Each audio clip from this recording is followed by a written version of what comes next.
Hello, everybody. Welcome.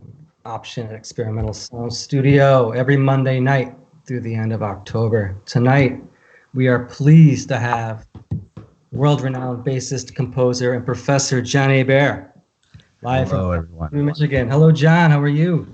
Tim, what's happening?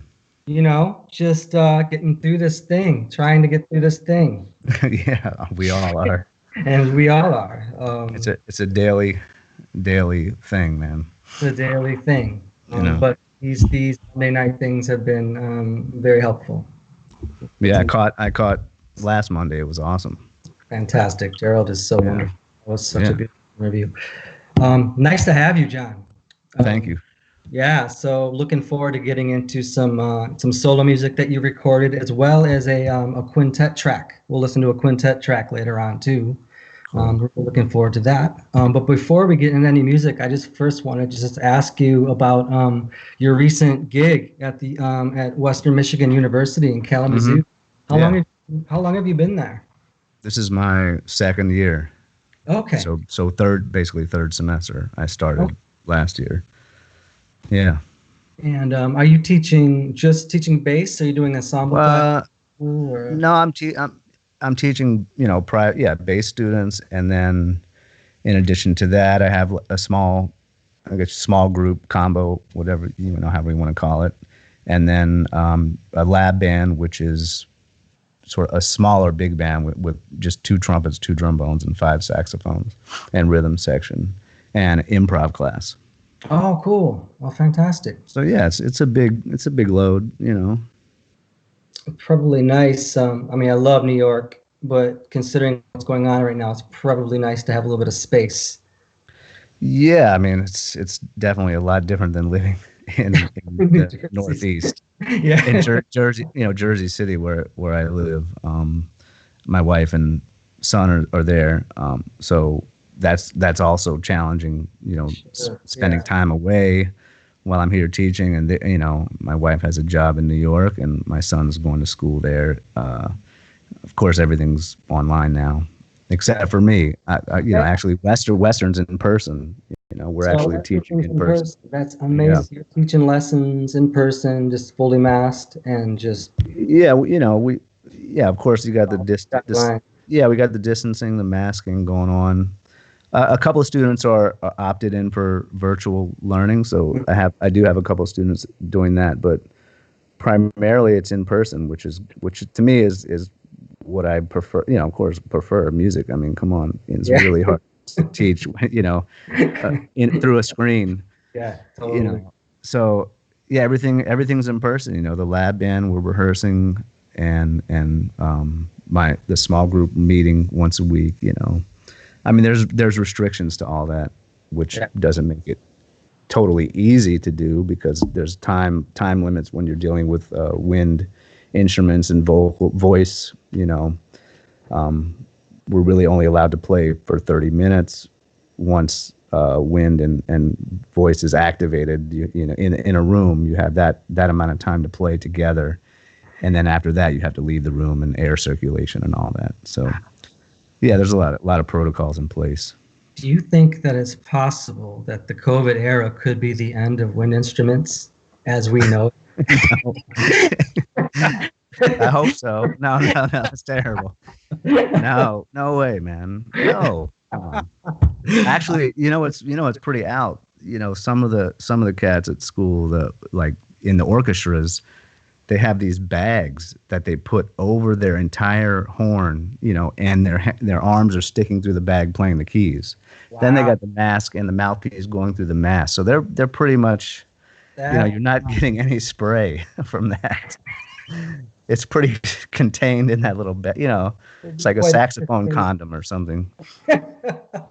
It would be interesting to see a saxophone quartet with every member of the band has the bag, all different colors. It'd be kind of a interesting thing. Yeah. Hey, really quickly connected to Western Michigan, is Billy Hart still teaching there as well? No. Not okay. Not here anymore, yeah. He's there, got it. I think he was like a visiting professor for years. Yeah, he was. We have Keith Hall is the drum professor. Okay, very cool, excellent. Yeah, he's amazing. Well, look, a lot to talk about, a lot I want to get to, but I also want to get to this music. So why don't we Oh yeah. listen to a track, and then we'll come back and we'll talk a little more. Let's listen to this is a solo track that you recorded in Kalamazoo.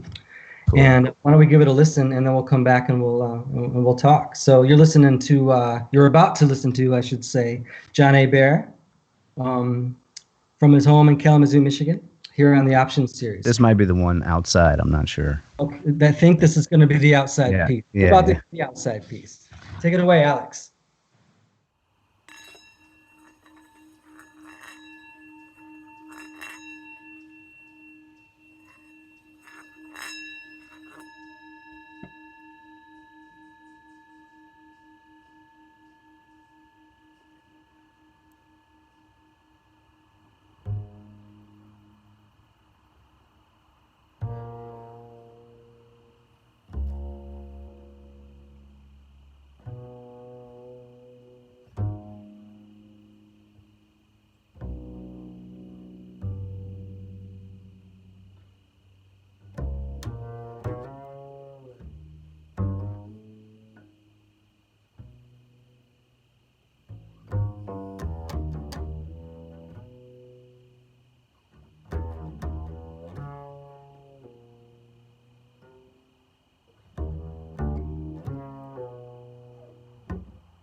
John Hébert.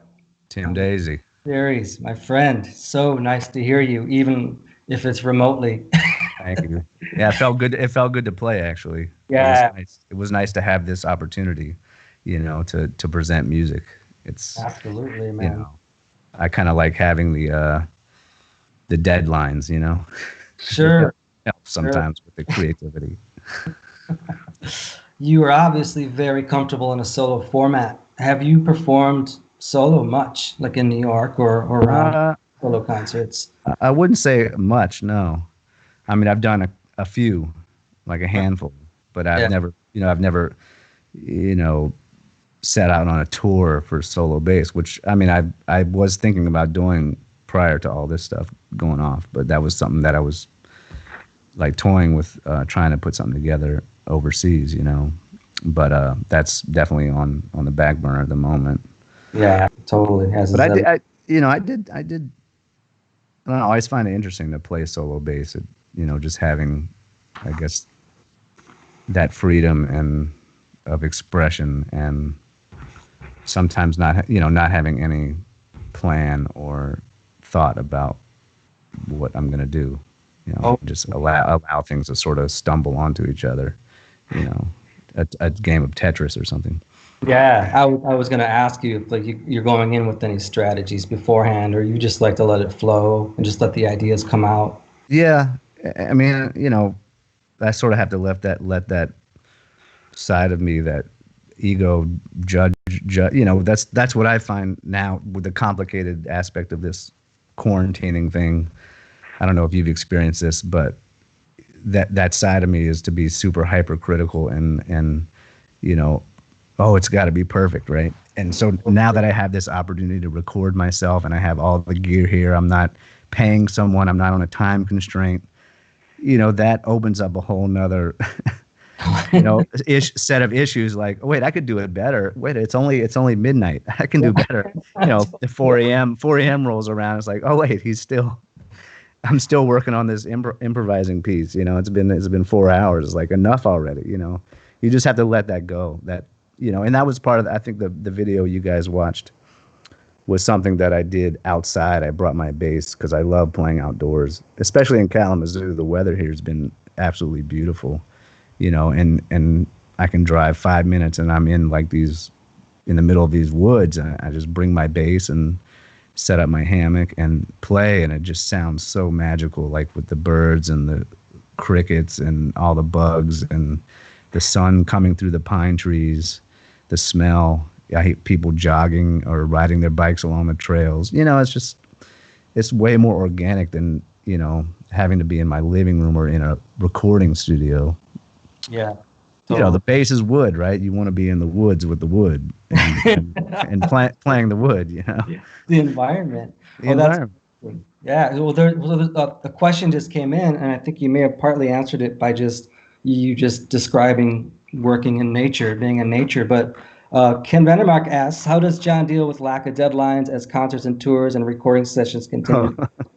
How does he maintain his focus? And the double jeopardy is, do you play outdoors frequently? uh, when I can, yeah, I do like playing outdoors when the weather allows. I mean, just outside where I'm living, I have like a little side driveway. I've taken the bass out there. I had someone come play over there. We just played some duo Yeah. outdoors. But that's an interesting question about deadlines. I mean, a lot of procrastination on my part, I gotta say.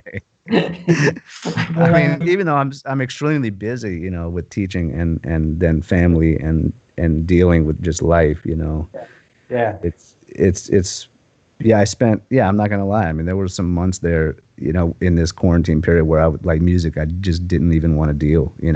Oh, Like I just was not inspired. I was like, my son and wife were here, we're trying to deal with his school. I mean, I'm not making excuses, but that was just not in my radar. I was listening to music. It wasn't like out of my life, but I would pick the bass up every day, but I would play it and it just didn't feel right, man. And I didn't want to force that, and I was seeing people, everyone's posting stuff on Facebook. Oh, look, this is my sixth symphony I'm composing. Yay, I'm so productive. And I'm like Jesus, But you can't read into those things, like that. But you know what I mean? You get with this whole, the way the world is nowadays. I mean, if you don't shut yourself out sometimes, you just get flooded and bombarded with stimulus that you don't need. So that's why I enjoy like going out to the woods. It's like there's no stimulus out there that I don't need. I need trees, I need oxygen, I need birds, I need insects, I need the soil, I need the sunlight. And maybe I'm wrong, but I have a feeling that there's a little bit more of that to take advantage of in Kalamazoo than there was in Jersey City. Yeah, I mean, it's very urban I'm living there. So Yeah. yeah, then you've got Manhattan, and I'm not bringing my bass on the subway to the Central Park to play. I guess I could, but the thought never crossed my mind. In other words, I mean, here it's very easy to get someplace, and then, I can maybe not see anybody when I'm in the woods, and that's great. I don't want an audience. In other words, I'm not going out there to have people watch me and clap for me. I don't want that. It's more for my own self. Self healing or Yeah.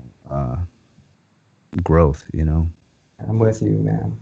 I mean, early on, like March, April, really, like I'm completely agree with you about being totally distracted. And for me, I mean, in all honesty, it was like, are we all like gonna die of this virus? Like, I mean, really, like I was like, Yeah. yes, I'm not too worried about music right now. I mean, Well, that definitely seemed on and the then low end of the like, total.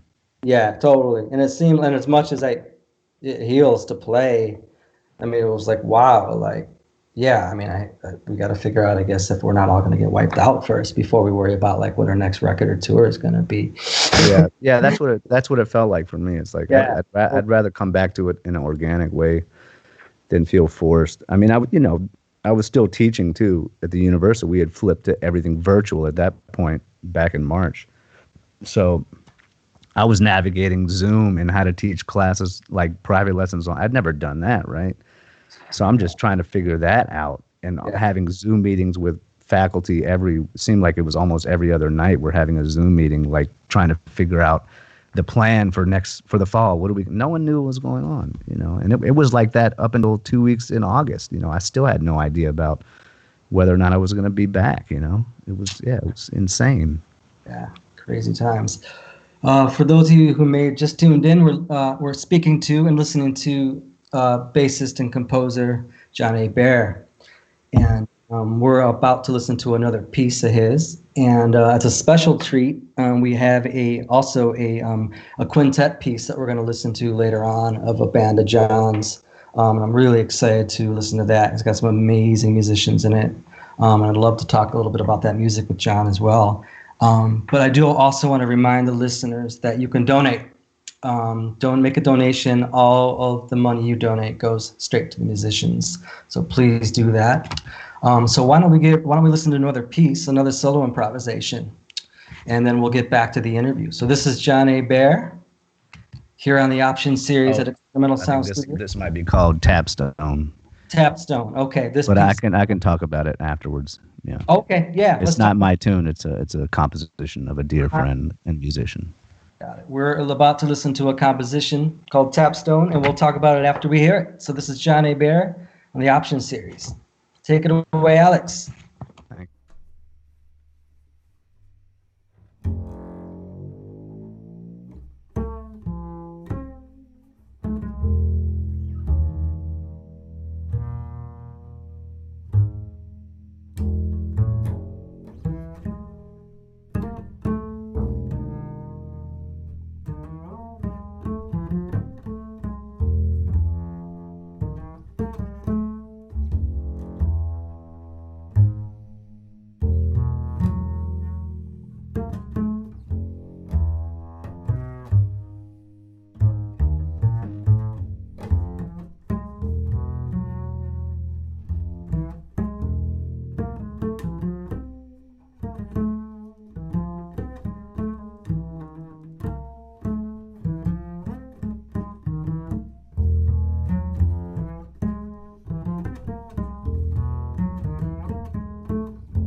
John Hébert, Yo.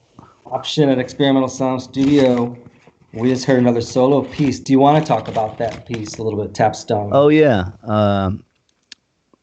That was a composition written by a great saxophone player and dear friend of mine, Michael Atias. Oh, sure. Sure you know Michael, yeah. Had him on option, actually. Yeah, we have had him. Yeah. He said he was. That's right. He said he was here. So, Fantastic. yeah, he's amazing. He wrote that piece for a saxophone teacher of his that was from Minnesota. This gentleman by the name of Pat Moriarty. So he wrote that for him, and we've been playing it. We have a group called Renku with Michael and Satoshi Takahashi. Oh, sure. Great drummer. Yeah. And we've been playing trio for, man, he will kill me if I don't know how long, but I want to say almost 20 years, but maybe that's too long. I don't know. It might be. Maybe Michael will chime in if he's listening. Yeah. But it's long. It's been a long time of playing together and amazing times, on the road and just playing gigs in New York and just hanging. And we just played recently, like not maybe 2.5 weeks ago, at Barbez in Brooklyn. Oh, you played? A live. Yeah, we played a live stream from Barbez. Oh, sure. Yeah. As a trio, and that was the first time we played together. It maybe been a year, But every time that happens, though, it's really magical, because we have this. How you have that with musicians that you've known for so long that any amount of time can pass, and you get back together with them, and it's like you pick up, right where you left off after if you have that connection with them, and that's something that Michael and I and Satoshi have. That's so great. So yeah, I just love that tune, and that's that lends itself to solo bass playing quite well, because there's like it. Two parts going on, and there's a bass line and then the melody, and I'm kind of able to sort of talk with myself, converse that way. Yeah, it was a very cool piece.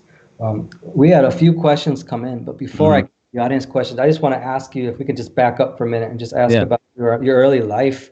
You grew up in Baton Rouge, Louisiana, and did you come up with a musical? That doesn't say come up with a musical family. Were you in a musical family? Yeah, I would say. I mean, my dad played saxophone, and his brother played many instruments. We weren't listening to jazz growing up, but there was always music of some sort happening in the house. Right. So I was started playing saxophone in elementary school, but then I really wanted to play guitar, so I switched to guitar, in high school, and then the bass came along and just sort of fell in love with that. But we had a great high school jazz band, and the director was amazing, and everything just sort of fell into place. It was, once I got that jazz bug bit me, I was like, that's it. This is what I want to do. That's sort of, I knew, pretty early on that was my calling, if you will, Worst places to grow up than if you're into. Oh man, no, I heard a lot of great music, for sure. Yeah. Did you ever move to New Orleans, or were you just like?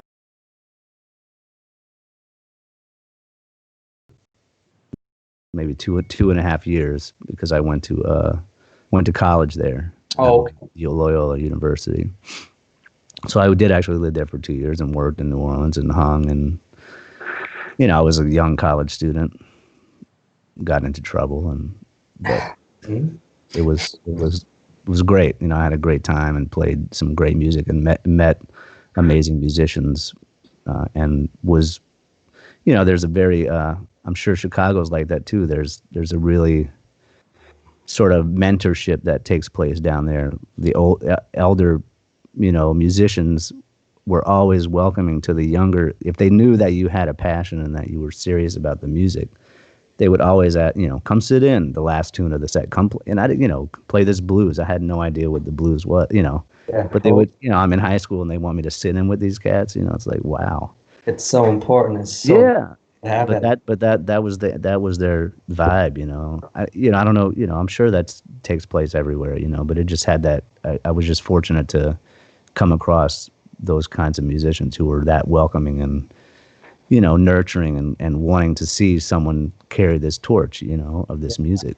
Yeah, absolutely. What a beautiful vibe in that city. It's so unique. Yeah, yeah, So yeah.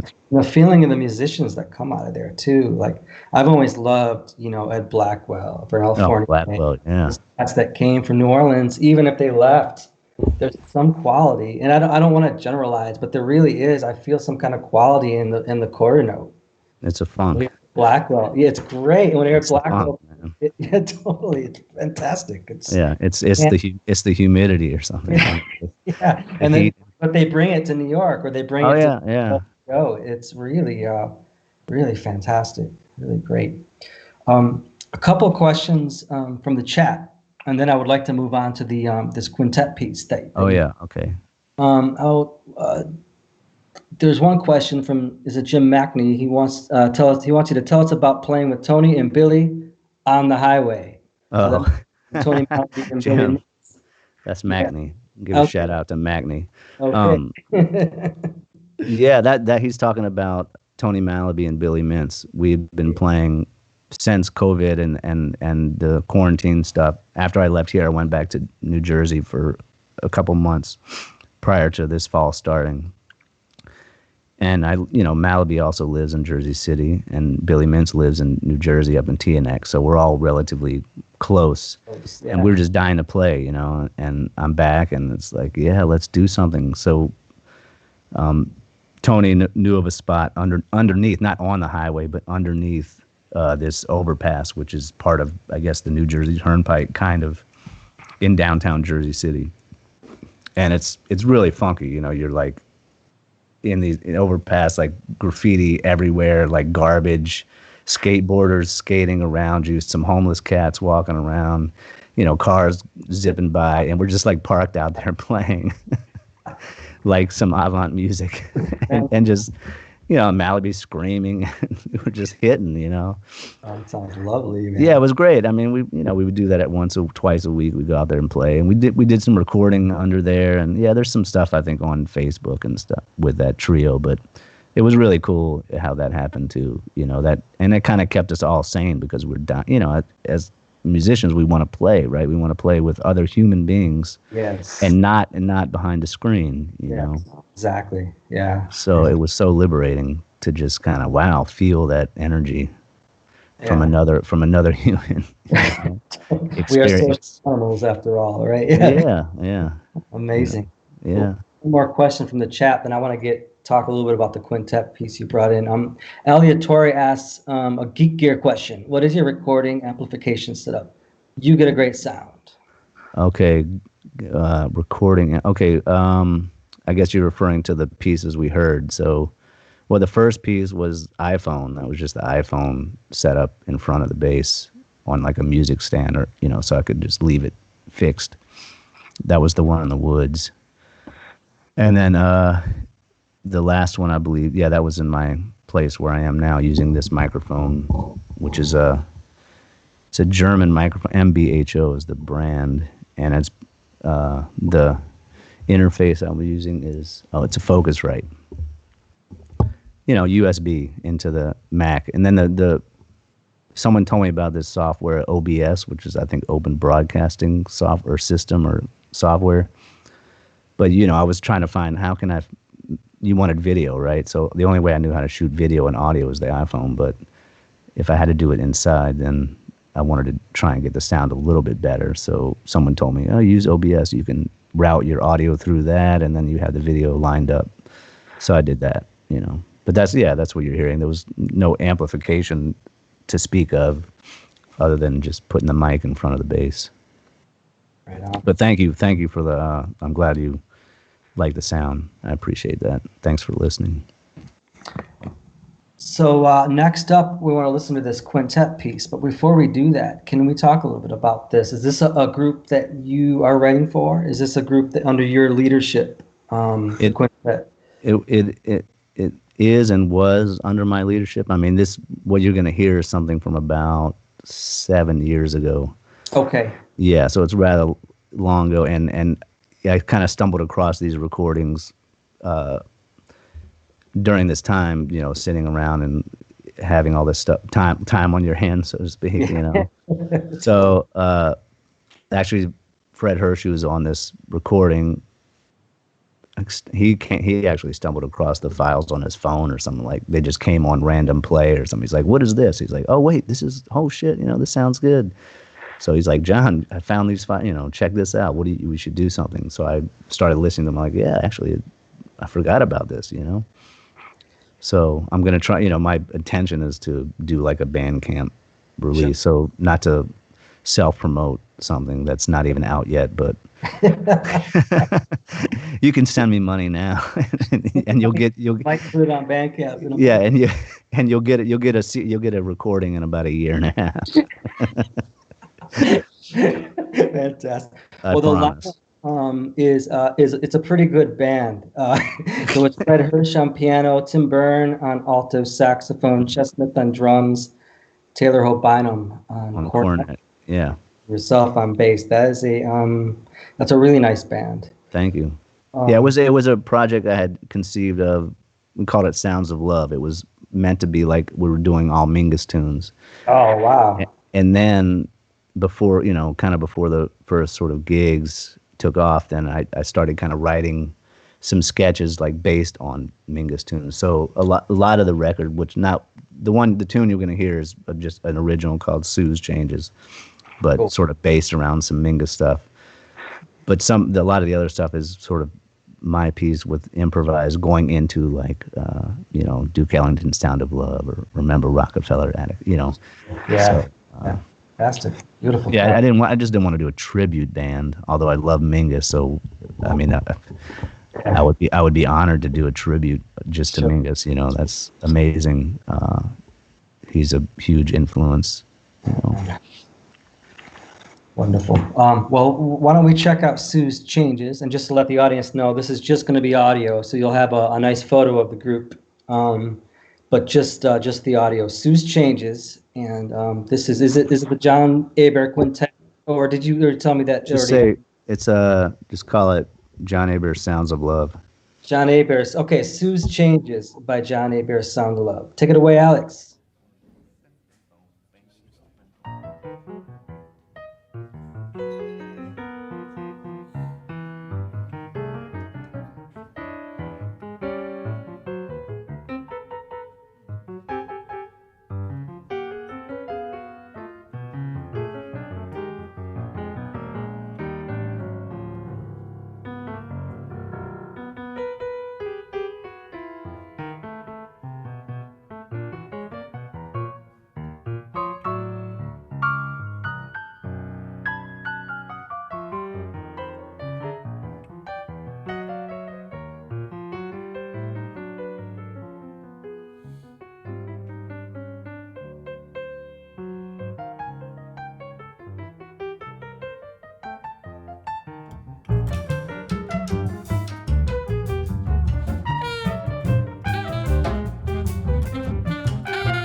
Thank you very much.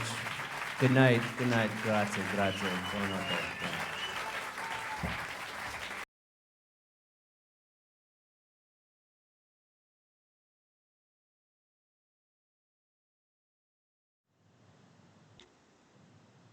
Sue's Changes by John Hébert's Sounds of Love. That is a band that needs to play some more. Yeah, So well, let's hope, before man. we get this virus madness behind us. Yeah, that'd be great to go on the road. Yeah, absolutely. You gotta get on the road with that band. Just for a second to go back to solo, I want to ask another question from Ken Vandemark. It was, can John talk about any bassists or other instrumentalists that have inspired his approach to solo performance? Mm. We want to talk about somebody who inspired, not bass. It doesn't have to be Oh, bassist. well, yeah, on the break I was kind of thinking about that, and I'd spent some time playing with Andrew Hill, a great piano player, and I would say he, being with him and having that experience, that was really the first time that I was even trying to do a solo bass of anything.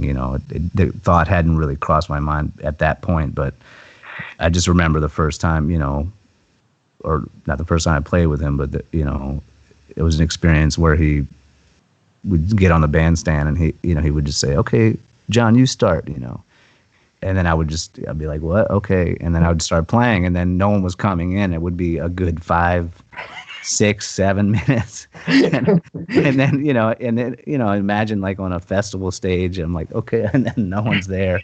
I'm like, okay, so it was kind of like it's throwing you out there, sink or swim, and I did it, and I guess he liked what was going on because he asked me to do it a few times, but he did that not just to me, but I remember Nasheed or Emac, whoever's playing drums, would, okay, you start it, and then we'd all be backstage, and then they would just get it going, stirring that pot, and then we would all creep in and start playing the tune that we were going to play. But he really sort of sparked that fire for me. You've played with a lot of great drummers, but also I want to talk to you a bit because you've played with some of the most incredible piano players, and Andrew Hill being one of them. But another piano player I had a long relationship with that we've heard on that last track is Fred Hirsch, who is unbelievably great and so different from Andrew, right? Such a different Andrew, but they're both just giants. And I wonder maybe if you want to talk a little bit about how you came to meet Fred and your relationship with him and how you guys started working together. Yeah, I met Fred just through going to his place. He has sessions at his place in Manhattan, and I think he somehow got my number. I don't know from where or what, but I started going to his house and playing, and then slowly a gig would come up and he'd ask me to do it, and it kind of just developed into a thing. And then the trio started playing, did some stuff with Nasheed and some quintet stuff, and then Eric McPherson came in and started playing drums, and then that trio has been together a good 10, 11 years. Yeah, got some nice records. There's a nice Village Vanguard recording, live that trio, which is really phenomenal. It's really like, thank you. I'm of the opinion that recordings of bands that are playing live are usually just the best. Yeah, there's a vibe. I mean, there's something to be said about studio, and there's specific instances where things work a lot better in the studio. But for improvised music, in my opinion, improvised music in any genre, really the live vibe, there's just a magical quality to it. And when you can capture that on a recording, it's really like the highest level for me. Yeah, I mean, it goes back to what we were talking about, like recording or having these capabilities of recording yourself and then being able to perfect each take, right? Totally. So that sort of happens in the studio as well. You do a take, and depending on who's running the session, but you can kind of get into.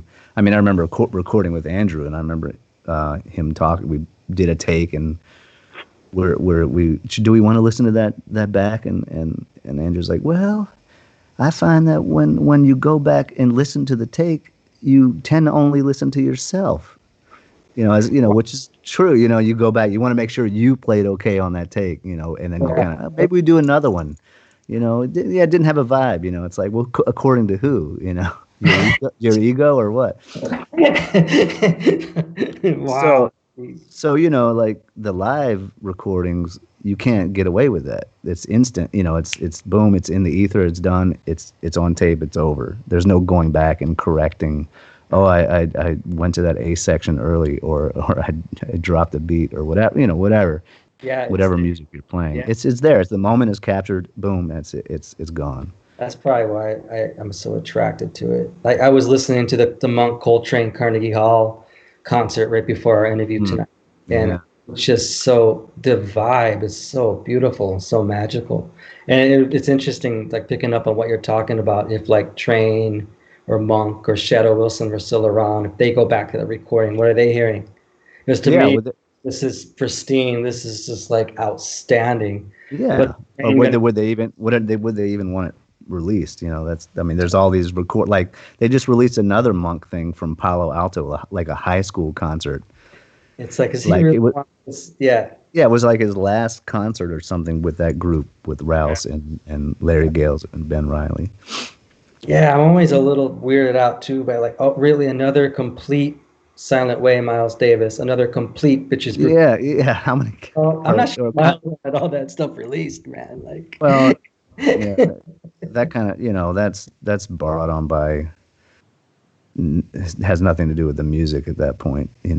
How many reissues of Kind of Blue, and it's estates and record companies that, hey, we can make a little more money. Let's do another release.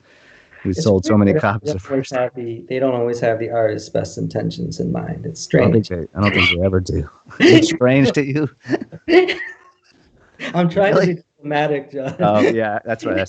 I said we weren't going to discuss politics here. No, that's where it stops. I do have one more question from the chat that I do want to ask you. Okay. It has nothing to do with politics. Eddie Cods asks, referring back to what you said earlier about having the freedom to record at your leisure, do you think that affects how you play, knowing you have an infinite amount of takes? Sounding amazing as always. Thanks, Eddie. Yeah, that's a good question. Well, again, that's what I'm trying to tell myself while I'm doing it. It isn't an infinite amount of takes. There isn't. You sort of just have to say, this is it, and then do it and then move on. Otherwise, yeah, for myself, I would be up all night trying to perfect something that, isn't meant to be perfect in the first place. Music is just, expression. So it varies day to day, minute to minute, second to second, breath to breath. It's always different. So you just accept where you are at the moment, and then that's what it is. Good or bad, Yeah, totally. That's a great answer. Fantastic. This is John Hébert on the Option Quarantine series. Since everyone's quarantined here at Experimental Sound Studio, we've been listening to mostly solo works and a wonderful quintet track, Sue's Changes. It's just looked at my clock. It's I see that. 10 o'clock. Man, I wish this program was 2 hours long. Well, no. We'll do it again soon. Yeah, we'll do it again. So I think what we'll do is we'll go out with one more track. But before we do that, I just want to ask you, when the lockdown finally ends, when and if the virus gets under control in this country, is there anything in particular that you were really looking forward to getting to performance-wise or recording-wise? Did you have something lined up, maybe pre-lockdown, that you were about to start? Is there anything in particular? Okay. I look forward to just hugging people. Totally. Like no mask, just going up. Hey, buddy, it's been a long time. Come here, give me some love. I know, man. It's amazing. Like, is the handshake something of the past? Are we ever going to get back to like? Yes, there's the elbow touch or the fist bump. I don't know. Amazing, man. Wow. Yeah, I picture like there's going to be like V Day, vaccine free, or vaccine day, when people are just Times Square. You see people throwing their masks up in the air and people making out and. So it's going to be like the end of World War II in Times Square. Yeah, exactly. Love it with the mask. That's a trick to think about, man. Wow. Okay, well, look, it's been an absolute pleasure to talk with you, John. Thanks, And Tim. Yeah, likewise, man. I miss playing with you. likewise, we We've got had, to make it happen, and we will make it happen. yeah, we have some good road stories, but that's for another time. That's for another time. Mad dog, mad dog. Yes, next time, yeah, we have some Krakow, Poland stories to talk about. Maybe another time, indeed, indeed. We have to keep this program PG-13 after all. So, all right, okay. Anyway, I just also want to just thank, before we go, I want to thank Experimental Sound Studio for hosting not only the quarantine series, but just almost every night something's going on online, and they've really just been a beacon of light in a pretty dark period of our country and of our world.